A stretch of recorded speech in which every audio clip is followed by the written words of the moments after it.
tension grew not from the loudest voices, but from the quiet looks, the whispered doubts, and the refusal to see someone for who they truly are. That silence became the stage for a chain of events that pulled strangers, executives, and investigators into a web of deception and revelation. By the time the truth surfaced, nothing about the journey felt ordinary anymore. Elijah Carter was not an ordinary child, and that was clear to anyone who looked beyond the surface. At 11 years old, he was a black boy from Detroit who had already built something extraordinary, a technology platform that was reshaping education for children across the world. But at that moment, as he stepped onto flight 278 bound for San Francisco, none of that mattered to the passengers who saw only a young black boy daring to claim a space in first class. Elijah carried himself with a careful mix of nervousness and pride. His mother, Dr. Naomi Carter, had insisted that he sit in first class alone while she sat in economy. She wanted him to learn early that he belonged in places others might try to push him out of, that his right to be there was not up for debate. He clutched his boarding pass tightly in his hand, the letters and numbers clearly printed, Seat 2A. His small suitcase rolled behind him as he made his way down the narrow aisle toward the wide leather seats at the front of the plane. The cabin smelled faintly of citrus cleaner and fresh upholstery, a reminder of the luxury he had earned, but that others would question. Elijah paused briefly by his assigned seat, a window spot near the front, and began to tuck his bag neatly beneath the seat in front. He had just started to lower himself when a voice cut through the polite murmur of boarding passengers. "Excuse me," a sharp, condescending tone called out. Elijah turned to see a white woman in her 50s, Margaret Whitmore, dressed in a tailored navy suit with pearls gleaming at her neck and a handbag that looked more expensive than most cars. Her eyes narrowed on him as if he were trespassing. "That's my seat." Elijah blinked, then looked down at his boarding pass again to double check. He had learned not to challenge people too quickly, but this was unmistakable. 2A was his. He raised his head, his voice steady, though his chest tightened. "No, ma'am, this is my seat. My ticket says 2A. Margaret let out a humorless laugh, the sound filled with disbelief. "That can't be right. This is first class. Shouldn't you be sitting back with your mother?" She waved a manicured hand vaguely toward the economy section as if dismissing him like an inconvenience. Elijah straightened his back. "I have a ticket. This is the seat I paid for." His words were calm, but his hands trembled slightly as he held the boarding pass forward. Other passengers nearby began to glance up from their newspapers and tablets, sensing conflict. A flight attendant approached quickly, her trained smile faltering when she saw the standoff between the well-dressed woman and the black boy gripping his ticket. "Is there a problem here?" she asked cautiously. Margaret leaned toward her, lowering her voice, but not enough to hide the contempt dripping from her words. "This child is insisting on sitting here. Clearly there's been a mistake.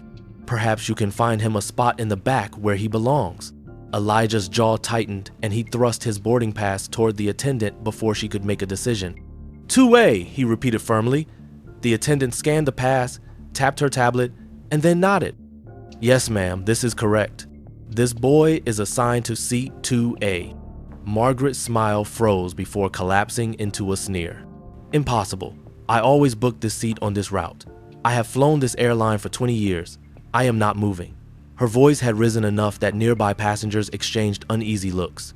Elijah could feel the weight of dozens of eyes on him, a mixture of curiosity, sympathy, and judgment. His face burned, but he stood tall, determined not to let his voice crack. Behind him, a man muttered just loud enough to be heard, "Let the kid sit down already." Another whispered to his companion, "Poor boy, she's making a scene." The whispers stabbed at Elijah's ears, each one a reminder of how public his humiliation had become. Margaret crossed her arms, her expression hardening into a mask of privilege. "First class is for people who earned it," she declared, her words slow and heavy. "Not for children tagging along, and certainly not for children who—" She stopped short, but the implication was clear, hanging in the air like a storm cloud. The flight attendant's cheeks flushed as she tried to regain control of the situation. "Ma'am, please lower your voice. The boy has the ticket. If there's an issue, I can check with the gate agent, but the seat is his." Margaret glared, her lips pressed into a thin line. For a tense moment, Elijah thought she might physically try to stop him. His stomach churned, but his mother's voice echoed in his head. "Never shrink yourself to make others comfortable with their prejudice. That memory gave him courage. Margaret finally gave a sharp laugh, more like a bark than amusement. "Fine, let him sit," she said, her tone dripping with sarcasm. "We'll see how long this little charade lasts." With that, she shoved past him roughly, her shoulder colliding with his as if to remind him of her disdain. She had given up her career in economics not because she lacked ambition, but because she saw greater promise in the boy who sat before her, a boy who even at 11 carried the weight of genius and the burden of prejudice. What no one else on the flight knew, not the passengers who stared with curiosity, nor the attendants who whispered nervously, was that Elijah Carter was no ordinary child. At 9 years old, he had taught himself to code and built DreamTech, an educational platform that transformed classrooms around the world. His software, created late at night on a battered laptop in his bedroom, was now used in over 40 countries, bridging gaps for children with learning disabilities, making reading easier for those with dyslexia, and opening doors for kids in underserved communities. Investors valued the company at more than $1 billion, but Elijah still preferred to wear sneakers and carry a worn backpack decorated with patches from places he had visited with his mother. To strangers, he looked like a nervous schoolboy, not a CEO preparing for a meeting that could determine the future of global education. Margaret had only seen the surface, a black boy daring to sit in first class, and like so many before her, she dismissed him because of it. But Elijah's presence on that plane was no accident. He was traveling to San Francisco for a meeting with Horizon Ventures, a powerful investment group whose decision could expand DreamTech into every corner of the globe. He had spent months perfecting his presentation, rehearsing answers to tough questions, and preparing to convince people far older and wealthier that his vision deserved their backing. The irony that his biggest obstacle so far had been keeping his rightful seat was not lost on him. Naomi adjusted in her seat, her eyes never straying far from her son. She had raised Elijah to be strong, but she also knew how fragile childhood pride could be when it was constantly battered by the world's assumptions. The boy who looked so calm at the window was also the child who still sometimes clutched his stuffed penguin when the pressure became too much. Yet she trusted him because she had seen his resilience time and time again. He had faced rejection from schools that refused to believe a child could invent groundbreaking technology, dismissal from adults who assumed his ideas were copied, and disbelief from teachers who accused him of cheating when his test scores soared far beyond his peers. Each time, Elijah had stood taller, proving them wrong not with words, but with undeniable results. As the engines hummed and the flight attendants secured overhead bins, whispers traveled through first class. Some passengers cast sympathetic looks toward Elijah, others muttered about delays and disruptions, but no one suspected that the boy they pitied was worth more than nearly everyone else on the plane combined. Margaret herself sat a few rows back now, her jaw clenched, her posture rigid, as if the very sight of Elijah in the window seat was an insult to her years of privilege. She had no idea that her attempt to put him in his place would soon unravel in a way she could not control. Elijah opened his backpack and pulled out his tablet, the screen lighting up with streams of code and charts of user statistics. He scrolled through graphs of growing subscribers, international partnerships, and letters from children who had written to thank him for making learning possible when teachers and systems had failed them. He found comfort in the numbers, the tangible evidence that what he was building mattered. He thought of Jamal, a boy from Detroit who had struggled with dyslexia until DreamTech taught him to read fluently, and of Aisha, a girl in Kenya who had used the platform to teach herself English. These were the reasons he endured the stares, the dismissals, the accusations. His work was bigger than him, bigger than the prejudice that followed him into every new room. Naomi closed her eyes briefly, recalling the sacrifices that had led them here. She had left behind a stable career, sold their modest home, and devoted her energy to nurturing Elijah's talent. She had been called foolish, irresponsible, even delusional, but she had seen in her son a spark that could not be ignored. And she had been right. He had gone from tinkering with puzzles at 5 years old to negotiating contracts with engineers before he turned 12. She was not just his mother, but also his protector, his advisor, and his quiet shield against a world that often looked at him and saw only limitations. As the plane pushed back from the gate, Elijah thought about what awaited him in San Francisco. Horizon Ventures was known for being conservative, preferring seasoned executives over young visionaries. He knew that when he walked into that boardroom, his age and his skin color would speak louder than his achievements at first. He knew they would look at him the same way Margaret had looked at him, with disbelief and dismissal. But he also knew that once he spoke, once he showed them what DreamTech had accomplished, they would not be able to ignore him. He whispered under his breath words his mother had repeated that very morning. "You're not going there to prove you belong. You're going because they need what you've built." The cabin tilted as the plane began to taxi down the runway. Elijah pressed his forehead to the window, watching the airport shrink, his reflection staring back at him. Behind the boyish face and wide eyes was someone far older in determination. He knew prejudice would always be waiting, but he also knew his future was bigger than anyone's attempt to make him small. While other children his age wrestled with multiplication tables, Elijah was teaching himself to code by trial and error, stubbornly refusing to quit when screens flashed with red errors and programs refused to run. His first triumph had not been a polished platform or an app used in classrooms worldwide, but a simple spelling game he had designed for his cousin, a girl who struggled with dyslexia. He remembered sitting cross-legged on the floor beside her, watching her eyes widen when she realized she could spell entire words without stumbling. That smile had lit a fire in him stronger than any insult could extinguish. From there, his journey had grown like a storm gathering momentum. By the age of 9, he had built DreamTech, though it wasn't called that at the start. It began as a rough collection of tools and lessons, cobbled together with the determination of a child who saw gaps in the system around him. Teachers praised his creativity, but quietly doubted his authenticity, some accusing him of copying from others, and he had to endure the sting of adults who dismissed his achievements simply because they couldn't imagine a black boy producing something so advanced. But Elijah's mother, Dr. Naomi Carter, never doubted him. She had seen his brilliance before anyone else and had poured everything she had into supporting him. Naomi had once been a respected economist with a stable job, but she chose to walk away, believing her son's future demanded more than her career could offer. She became his protector, his fiercest advocate, and his constant reminder that genius meant nothing if it wasn't grounded in resilience. She taught him to face rejection not as proof of inadequacy, but as fuel to push harder. Every time Elijah came home disheartened by skeptical teachers or mocking classmates, Naomi would remind him, "You don't need anyone's permission to shine, Elijah. You create your own space, and if someone tries to push you out, you push back harder with your work." He clung to those words now as the memory of Margaret Whitmore's sneer replayed in his head. He thought of the nights when Naomi had sat beside him at the kitchen table, her coffee growing cold as she read over contracts from investors who underestimated him. He thought of the sacrifices she had made, selling their house to fund his projects, trading stability for possibility.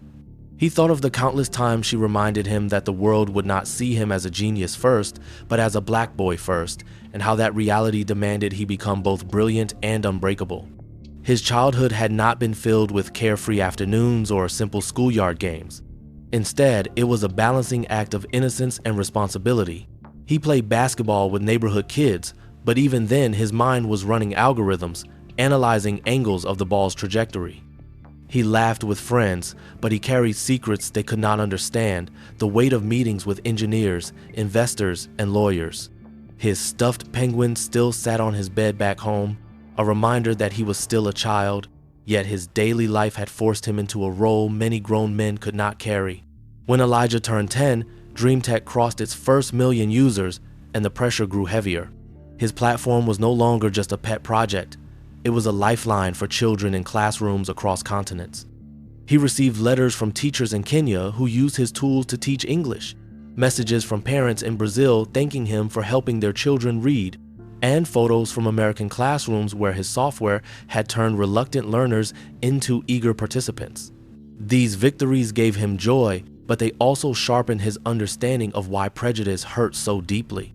The same people who dismissed him in person were often the same who praised his software without realizing the face behind it was that of a black boy they would not expect to see in a boardroom or a first-class seat. Elijah knew that building technology was the easy part.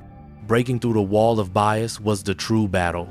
On this flight, headed to San Francisco for a meeting that could launch DreamTech into underserved communities worldwide, He carried not only charts and projections, but also the invisible weight of proving wrong every doubter who had ever said he was too young, too inexperienced, or too black to lead. Margaret's attempt to humiliate him had been just one in a long list of moments where people tried to strip away his right to belong, but he had learned early that surrendering dignity was not an option. Naomi's lessons replayed in his head like a steady rhythm. Stand tall, speak clearly, let your work silence their doubt. He closed his eyes briefly, remembering the first time he had presented DreamTech publicly. He had been so nervous he could barely keep his hands steady, but when he spoke about what he had built, his voice grew strong, and the room of skeptical adults had fallen silent. That memory gave him strength now. In the seat across the aisle, Margaret shifted impatiently, clearly still resentful of his presence, but Elijah no longer felt the sting of her contempt. He reminded himself that she didn't know the full story, and if she did, perhaps she would choke on her assumptions. The whispers around the cabin were nothing compared to the roar of children's voices around the world using his platform to learn. His work mattered more than her sneer. He thought again of Jamal, his cousin, who had once stumbled through spelling, but now read stories aloud with pride. He thought of Aisha and Kenya, who had written to him in halting English, thanking him for opening doors she had thought forever closed. These children gave meaning to his work and gave him the courage to face humiliation without breaking. The engines droned steadily as the plane leveled off, and Elijah tucked his tablet back into his bag. He clenched his boarding pass one more time, a reminder of his right to be in this seat, not because of wealth or privilege, but because of what he had built. He was not just a child in first class. He was a symbol of possibility, proof that brilliance could come from places the world underestimated. Elijah Carter shifted slightly in his seat, still staring at the glowing tablet screen but barely processing the lines of code dancing across it because his mind was spinning with the weight of memory and the sting of Margaret Whitmore's earlier humiliation.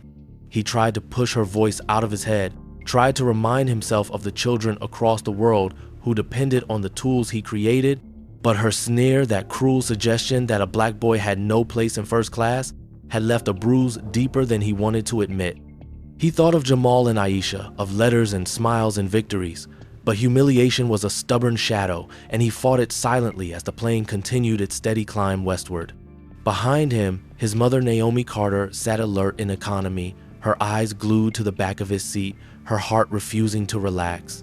She had watched her son endure so much for someone so young, and she had seen the way prejudice bent and twisted every space they entered. Yet Elijah's strength never wavered. She wanted to protect him from the sharp edges of the world, but she also knew she could not shield him forever. This flight, she thought, was another test. San Francisco lay hours ahead, along with the Horizon Ventures meeting that could change everything for DreamTech, but Naomi had felt unease from the moment they left home. It was as if some unseen hand had placed a stone in her stomach, a warning that this journey would not be simple.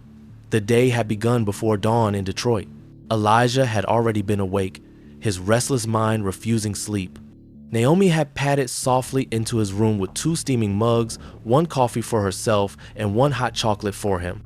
She found him sitting at his desk in NASA pajamas, the glow of his computer monitors illuminating his serious young face. Stuffed animals still sat on the window seat. Ribbons from science fairs still hung on the corkboard, but the sleek equipment and cascading graphs on his screens told another story. The story of a child CEO preparing to face men and women twice his age with ideas they couldn't ignore. Nervous? She had asked gently, handing him the mug. Elijah had nodded, his hair sticking up from tossing in bed. They expect someone else, Mom, someone older, someone who doesn't look like me. His words were quiet but direct, as though he had long since accepted this truth. Naomi had sat on the edge of his bed, her coffee forgotten as she looked into her son's eyes. Then today is the day their expectations get rewired, she told him firmly. You are not going to prove you belong, Elijah. You are going because they need what you've built. He had managed a small smile, soaking in her certainty, and those words echoed now as he sat in 2A, remembering how she always spoke to him like he was both her little boy and her equal. Later that morning, as they moved through Detroit Metropolitan Airport, they had looked like any other traveling pair. A mother and son with their carry-ons, but their routine was anything but ordinary. Elijah's passport carried stamps from London, Tokyo, and Singapore. Naomi had rehearsed checklists of documents, presentations, and backups so many times it was second nature. When Elijah had asked, "Did you pack the presentation drive?" she had patted her pocket and smiled. "Right here, plus the backup in my bag and the cloud copy too."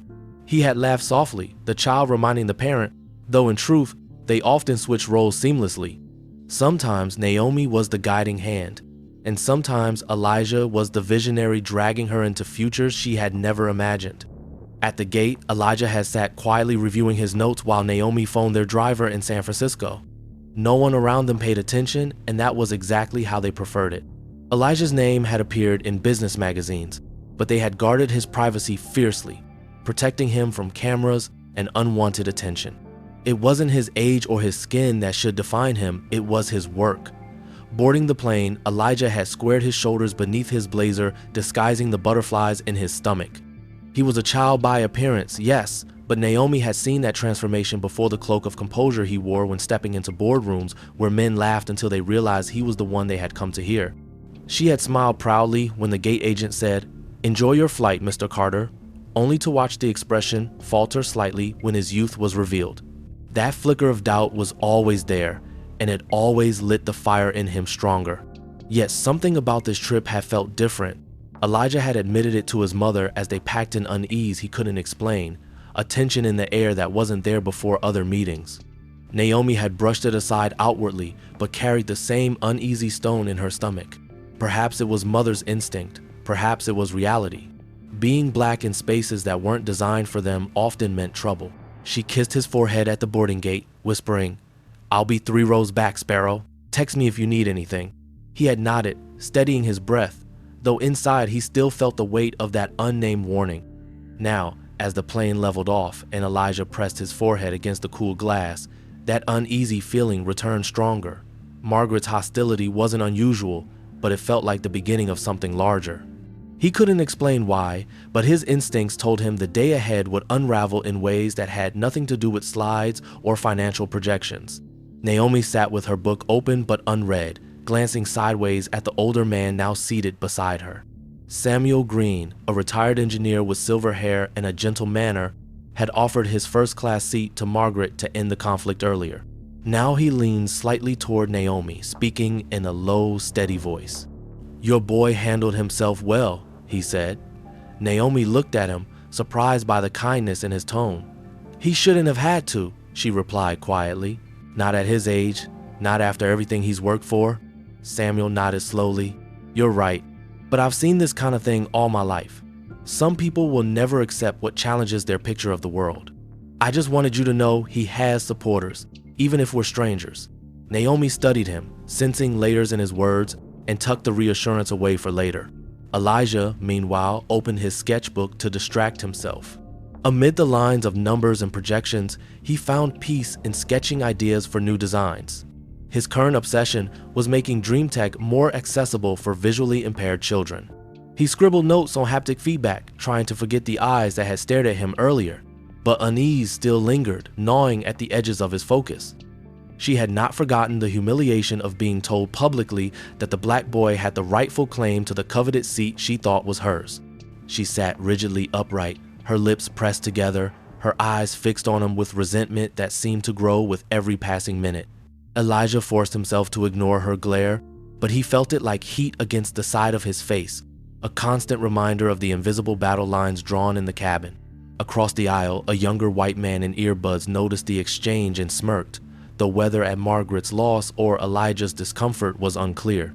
Elijah's hand trembled slightly as he continued his sketch of a haptic feedback interface, his mind battling 2 voices, the calm one repeating his mother's words and the loud one replaying Margaret's sneer about who belonged in first class.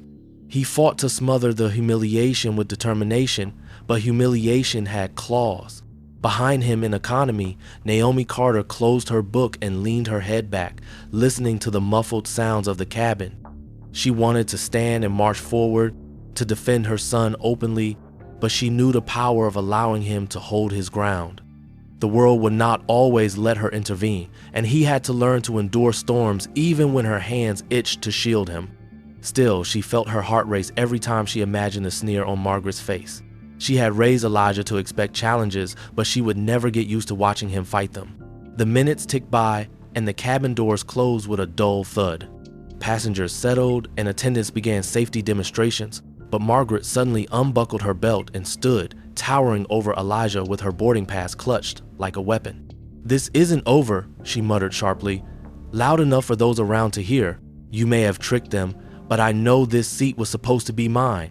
Elijah froze, his cheeks burning again, his boarding pass already in his pocket, but suddenly feeling like it was burning through the fabric. He looked up at her, his voice small but clear. "I didn't trick anyone. This is my seat." Margaret scoffed loudly, drawing attention again. "You think money gives you the right to everything? Or maybe you people think rules don't apply." The venom in her tone made passengers glance uncomfortably away, some shifting in their seats. Elijah's breath caught, humiliation rising like bile, but he clenched his fists under the armrest. Before he could respond, the flight attendant Sandra approached quickly, her face a mask of professional control, though her eyes betrayed frustration. "Ma'am, please sit down immediately. We are preparing for takeoff." The boy's boarding pass confirms his seat. "If you cannot comply, I will need to involve the captain." Margaret's cheeks flushed, her pride wounded deeper by the public scolding. "You'll regret this," she hissed, but she dropped back into her seat across the aisle with a sharp snap of her belt, the leather creaking under the force. Elijah exhaled slowly, his chest tight, his eyes glued to the sketchbook, though his pencil no longer moved. He had faced insults before, but rarely so openly, with an entire cabin watching in silence. The whispers began again, soft and sharp, passengers trading glances, some sympathetic, others judgmental.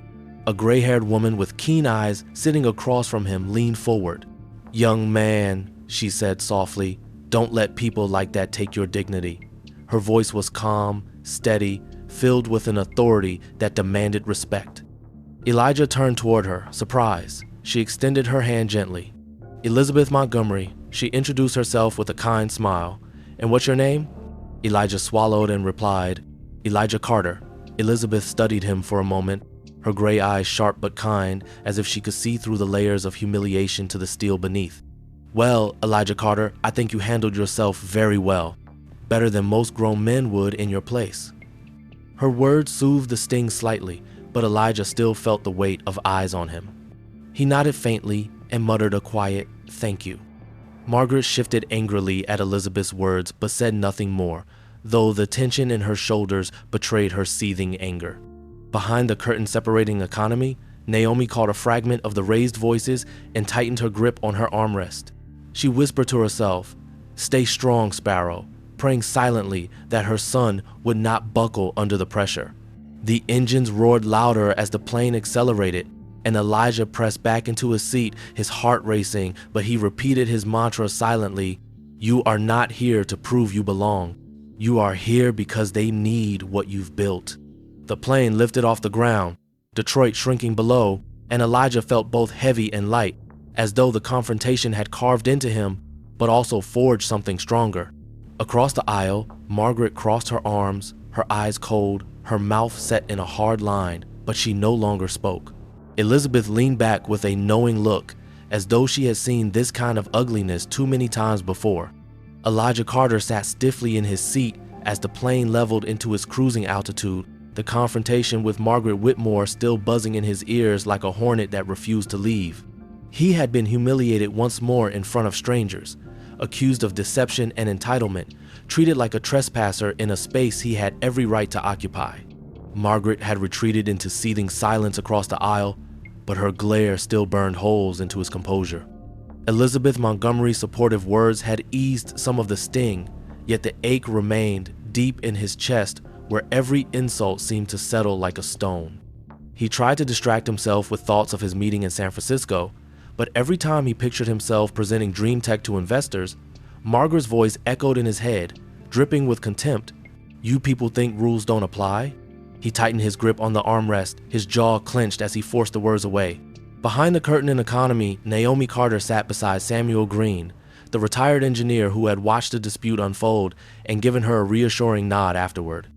Naomi appreciated his kindness, but still felt her pulse pounding, every muscle tense as she strained to hear any hint of more trouble in first class. Her son was strong, she reminded herself, stronger than most children his age, but he was still her boy, and the cruelty of others never lost its sting for a mother's heart. She closed her eyes, whispering the same prayer she always whispered when Elijah faced battles. Give him strength. Let him stand tall. Let the world see him as I do. The cabin had just begun to settle into an uneasy calm when the plane hit its first patch of turbulence. A sudden jolt rattled overhead bins and sent glasses clinking on trays. Elijah's hand flew to the armrest, his knuckles white as he tried to steady his breathing. He hated turbulence. It wasn't the bumps themselves, but the sense of losing control, of being tossed about by unseen forces. His mother had taught him breathing exercises for moments like this, but humiliation had already frayed his composure and fear slipped in too easily.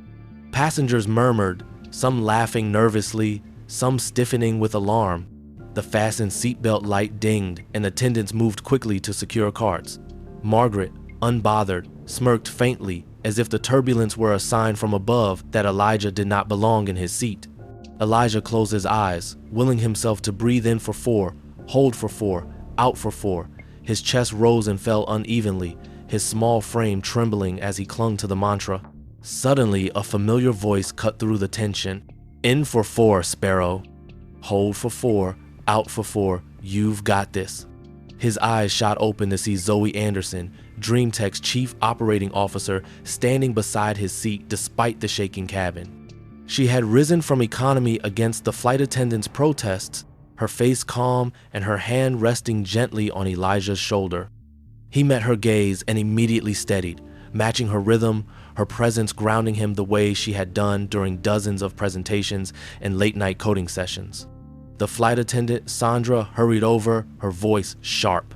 Ma'am, you need to return to your seat. It's not safe to stand. Zoe didn't flinch. He has anxiety during turbulence. I'll return as soon as he's steady. Sandra hesitated, clearly torn between protocol and compassion, but Zoe's calm authority made her pause. Are you his mother? Sandra asked, confusion flickering across her face. No, Zoe replied matter-of-factly. I work for him. I'm his chief operating officer. The words hung in the air like a thunderclap. Nearby passengers stared, whispers rushing like a wave. Margaret's head snapped around, her face twisting as disbelief replaced smugness. Work for him? She spat under her breath, eyes narrowing at Elijah.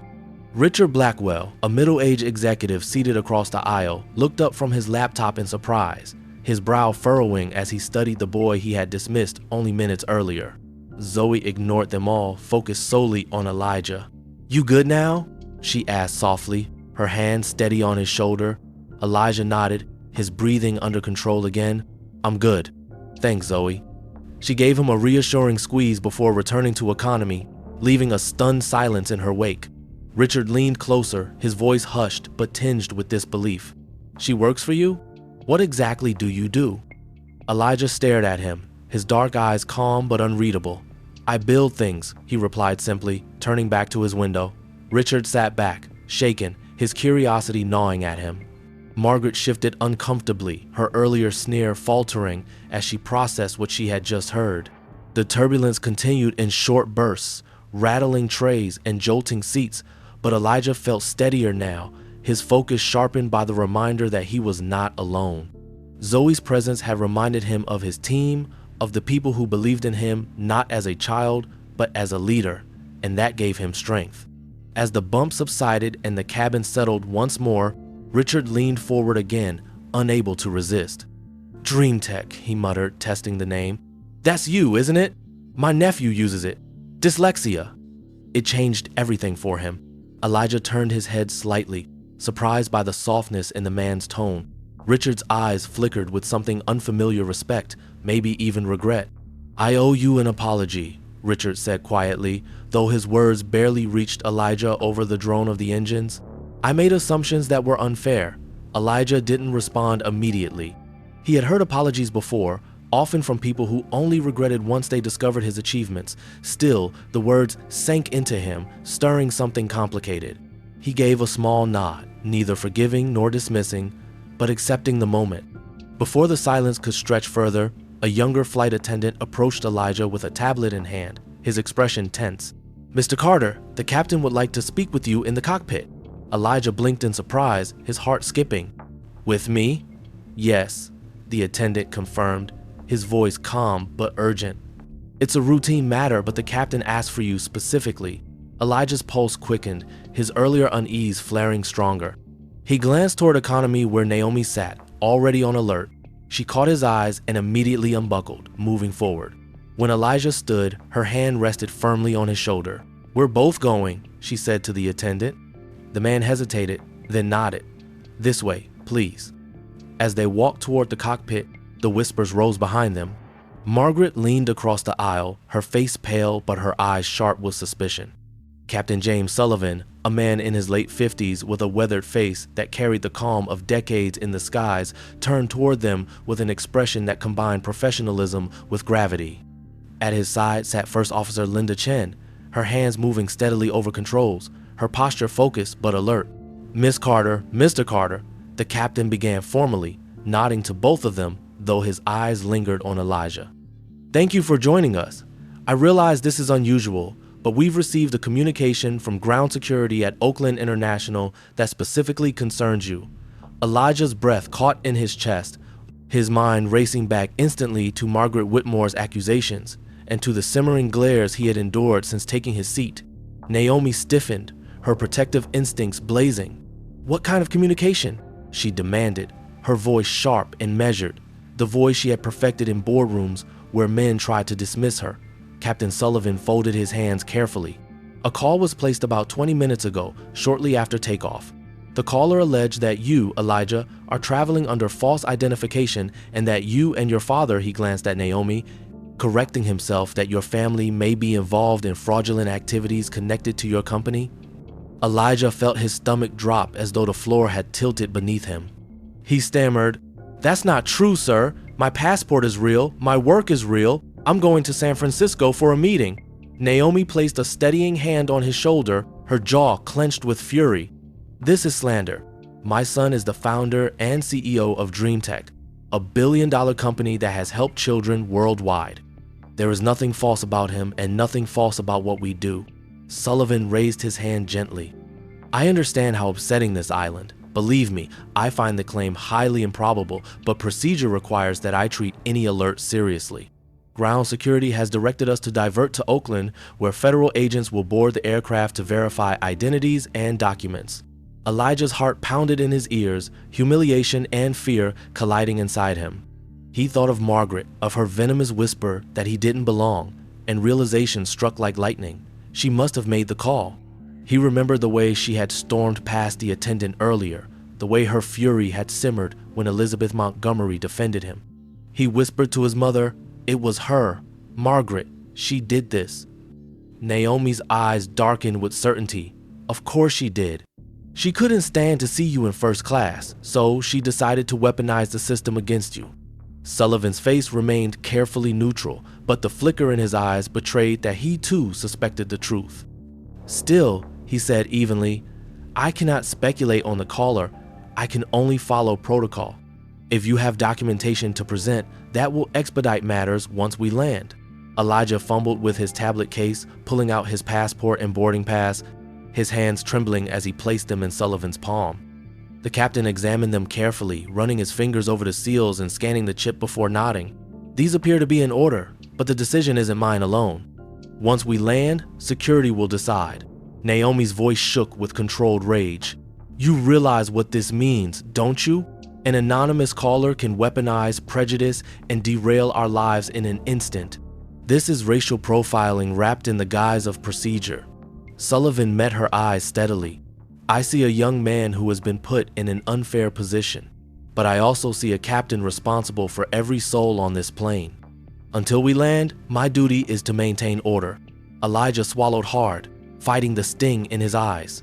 He thought of the investors waiting in San Francisco, the months of preparation for this moment, and the children who depended on DreamTech's expansion. All of it now threatened because someone decided he didn't belong in seat 2A. Naomi crouched to look him in the eyes, her voice firm but soft. "Listen to me, Sparrow. This is not the end. They want you to feel small, but you are not small. You built something from nothing, and that truth cannot be erased by lies.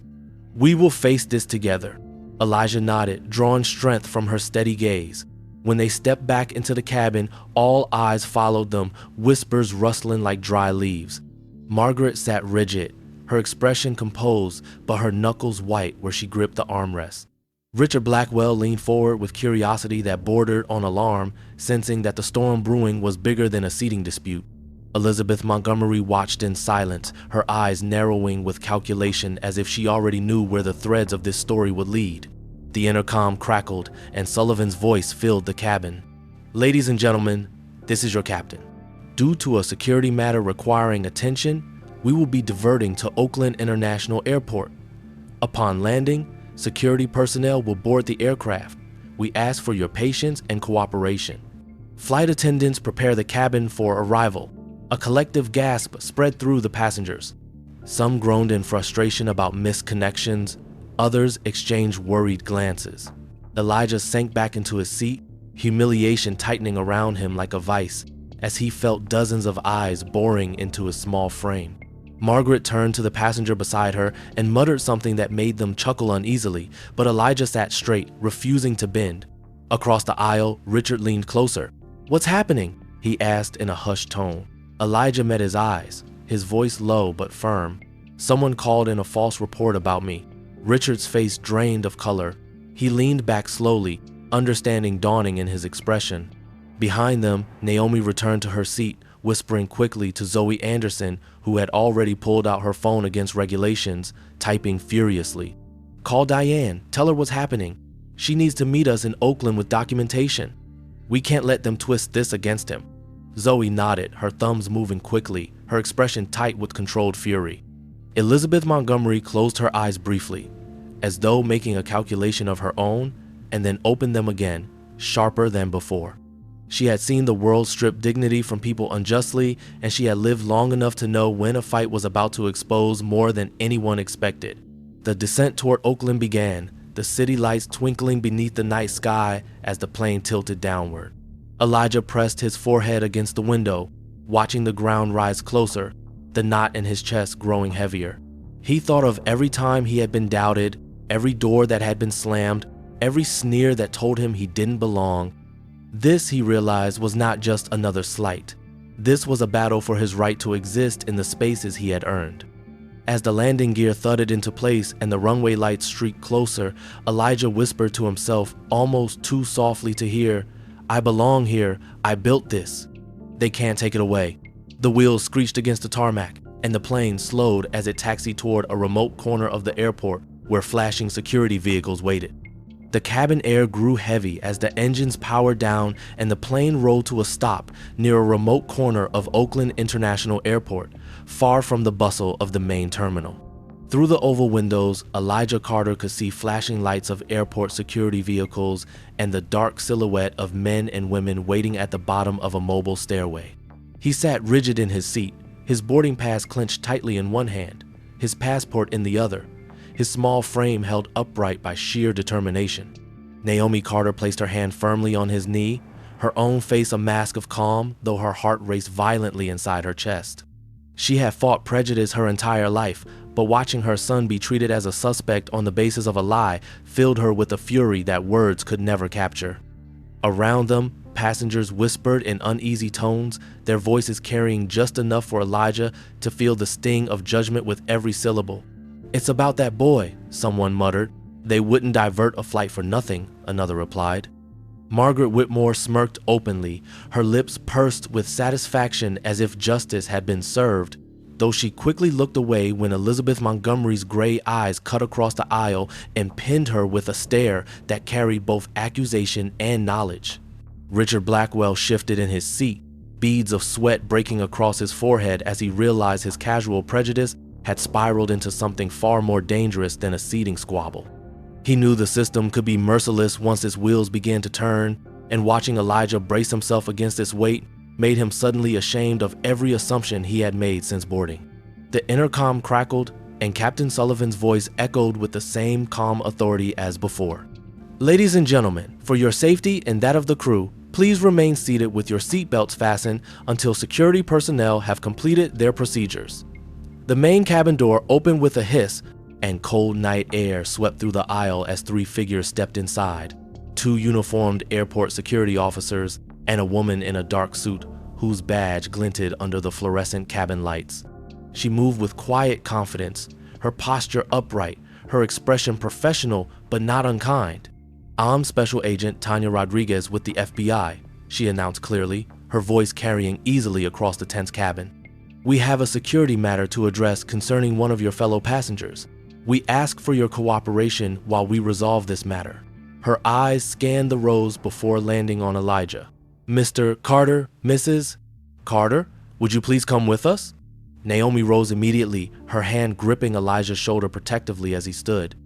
His heart hammered, but he willed himself to walk with dignity down the aisle, past rows of eyes that judged, pitied, or avoided him altogether.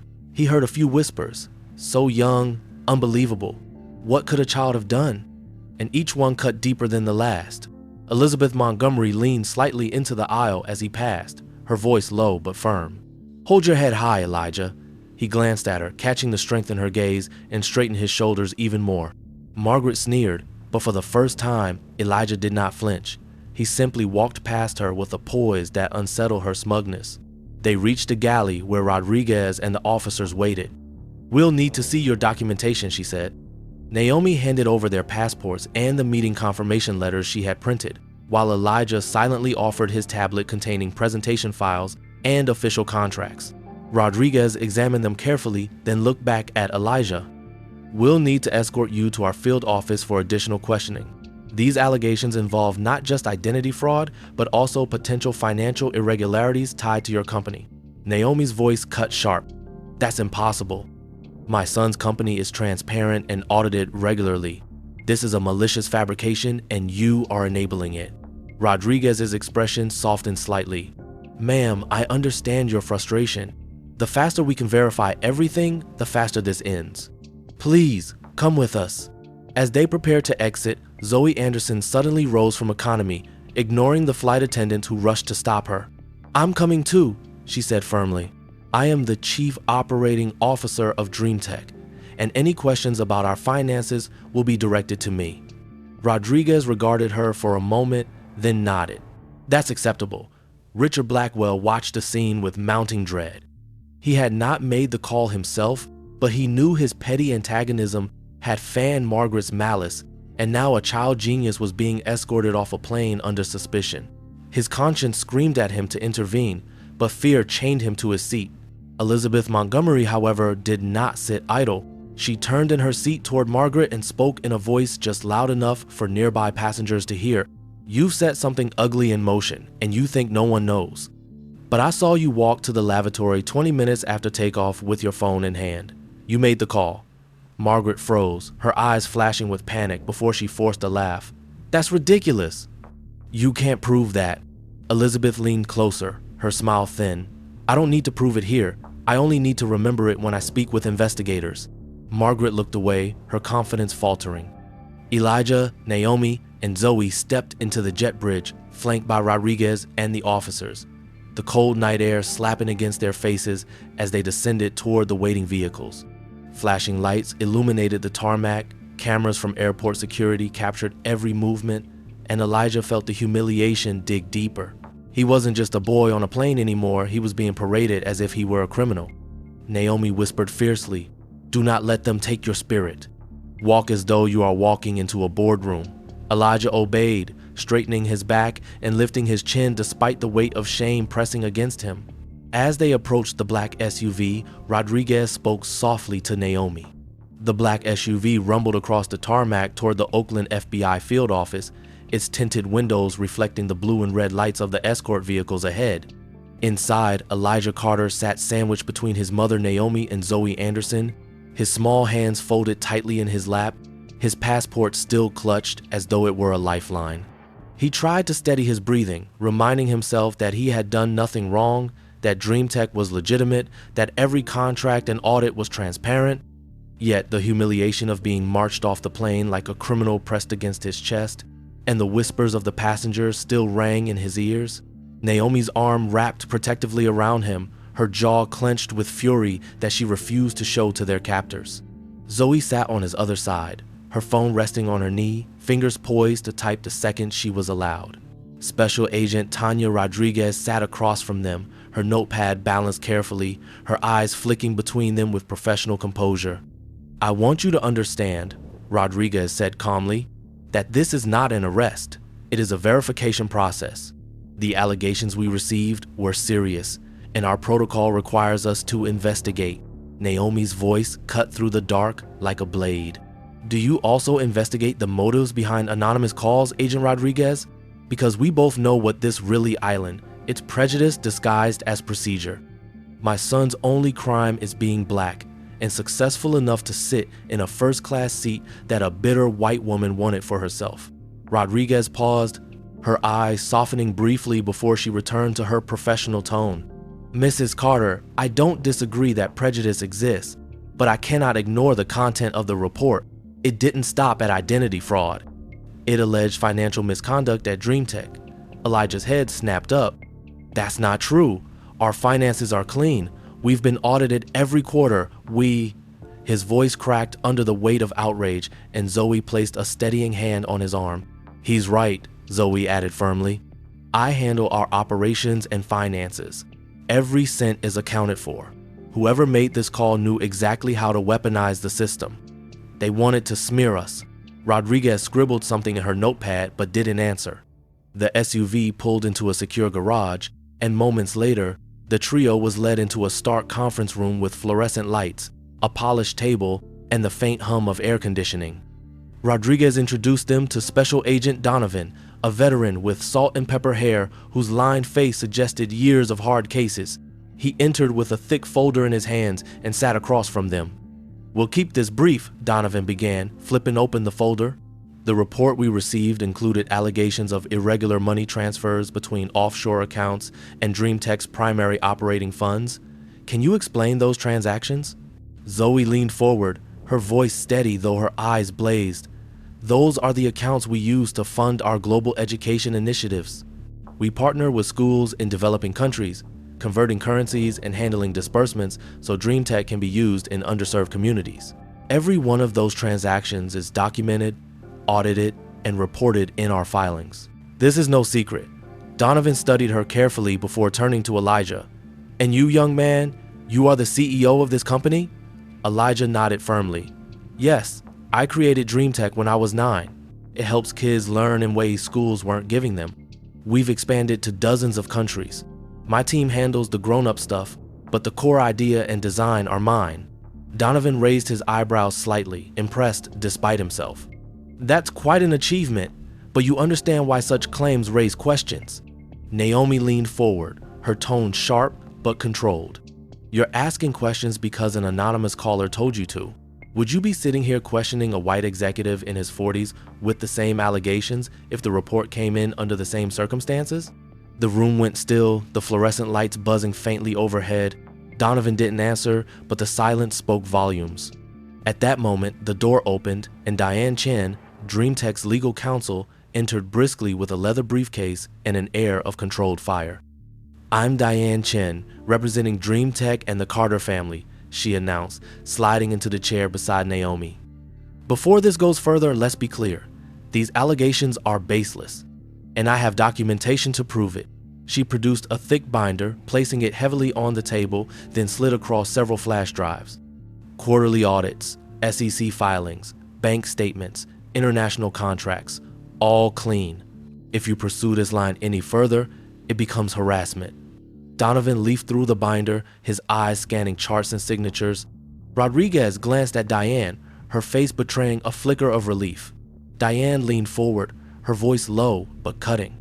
"And before you ask why such a specific allegation was made, let me enlighten you. This isn't random.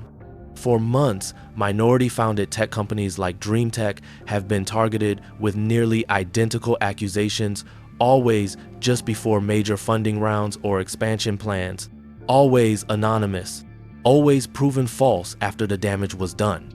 There is a pattern here, and if the Bureau doesn't see it, then you're complicit." Donovan's eyes narrowed. "You're suggesting corporate espionage?" "I'm not suggesting," Diane snapped. "I'm telling you." TechCore Ventures has been behind this campaign, pressuring founders to sell their companies at a fraction of their worth, and when they refuse, they're smeared with fabricated allegations. Elijah sat stunned, his young mind absorbing every word, his chest tight with the weight of something far bigger than Margaret's prejudice. He realized now that he wasn't just fighting one bitter woman on a plane. He was standing against a system designed to crush people like him before they could rise. Diane continued, her tone sharp. The following morning dawned clear over San Francisco Bay, the light spilling across the skyline as though the city itself understood that a day of reckoning had arrived. Elijah Carter awoke in the hotel suite, still exhausted from the ordeal, but the fire in his chest burned brighter than fatigue. His mother Naomi had been up before him, speaking quietly with Diane Chen and Zoe Anderson as they prepared for the meeting with Suntsea Ventures, the investors who would decide DreamTech's future. The events of the previous day, the humiliation on the plane, the diversion to Oakland, the interrogation at the FBI field office, still clung to them like a storm that refused to pass, but new winds had begun to blow. Elizabeth Montgomery had delivered her evidence overnight, turning the tide completely. TechCore Ventures, once untouchable, was now under official investigation, and the smear campaign that had nearly destroyed DreamTech had been revealed for what it was: a calculated attack rooted in greed and prejudice. Elijah dressed carefully, choosing the blazer that had become his armor in boardrooms, though it still looked slightly oversized on his small frame. Naomi brushed a hand over his shoulder, her eyes filled with both pride and sorrow. She wished her son could simply be a child, free from the weight of prejudice and expectation, but fate had given him a different path, and he walked it with grace.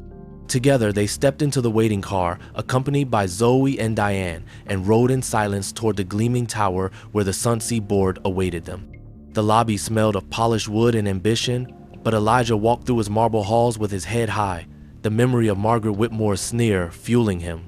He had been dragged off a plane under suspicion, but today he would show not only investors, but the world that no lie could erase the truth of what he had built. In the boardroom, 12 figures sat around a polished table, their faces stern but curious as the young black boy entered. Among them sat Elizabeth Montgomery, now seated as the newest member of the board. She gave Elijah the faintest nod, a silent message of solidarity. The chair, James Chen, leaned forward. "Mr. Carter, we are eager to hear your vision." Elijah placed his tablet on the table, the screen lighting up with DreamTech's global expansion plan. His voice, calm but unwavering, filled the room. He spoke of adaptive learning modules for children with dyslexia, of sensory systems for visually impaired students, of culturally responsive content for classrooms across the globe. He spoke of the millions of children who deserved access to education regardless of wealth, geography, or ability. His small hands gestured with conviction, his eyes burning with clarity beyond his years. As he spoke, the board members' skepticism melted into engagement, their eyes sharpening with interest, their pens scribbling notes as though they already sensed the magnitude of what was before them. When the presentation ended, silence stretched for a heartbeat before the room erupted in questions. Elijah answered each one with precision, supported by Zoe's technical expertise and Diane's legal grounding. Naomi sat beside him, her presence a quiet reminder of the journey that had carried them here. Finally, James Chen stood, his voice firm. "The committee has deliberated. We are prepared to fund DreamTech's global expansion in full, with additional resources allocated to accessibility initiatives. More importantly, we will stand publicly beside you against any attempt to undermine your company." Relief washed over the room like a tide. Zoe exhaled, Naomi pressed her hand to Elijah's back, and Diane's eyes glimmered with triumph. Elijah simply nodded, his composure steady even as his heart soared. He had done it. They had done it. Outside the building, sunlight bathed the streets of San Francisco as reporters swarmed, already hungry for a story that had begun on a plane and exploded into national headlines. Cameras flashed as Elijah, Naomi, Zoe, and Diane emerged, their steps measured, their expressions resolute. Elijah paused on the steps, looking out at the crowd. For a moment, he thought of Margaret Whitmore, of the passengers who had judged him, of Richard Blackwell's shame. He thought of every child who had been told they didn't belong, every young mind dismissed because of skin color, age, or circumstance. He He stepped forward, his voice carrying clearly. Dream Tech was built on one belief that every child deserves the tools to learn, no matter who they are or where they come from. Yesterday, someone tried to take that away with lies, but lies cannot erase truth. Prejudice cannot erase purpose, and no matter how hard they try, they cannot stop us from building a future where everyone belongs. Applause rose from the crowd, some spontaneous, some from those who had followed his story through the media frenzy. Naomi's eyes filled with tears she refused to let fall. Zoe and Diane exchanged a glance of pride. Even Elizabeth Montgomery, standing quietly to the side, allowed herself a small smile. That evening, as the sun dipped behind the Golden Gate, the Carter family gathered in their suite. Elijah sat by the window, gazing at the city lights, his mind still racing. Naomi joined him, her voice soft. "You carried yourself with grace today, Sparrow. I'm proud of you." Elijah turned to her, his voice steady but thoughtful. "I don't want to just prove them wrong. I want to make sure kids like me never have to go through this.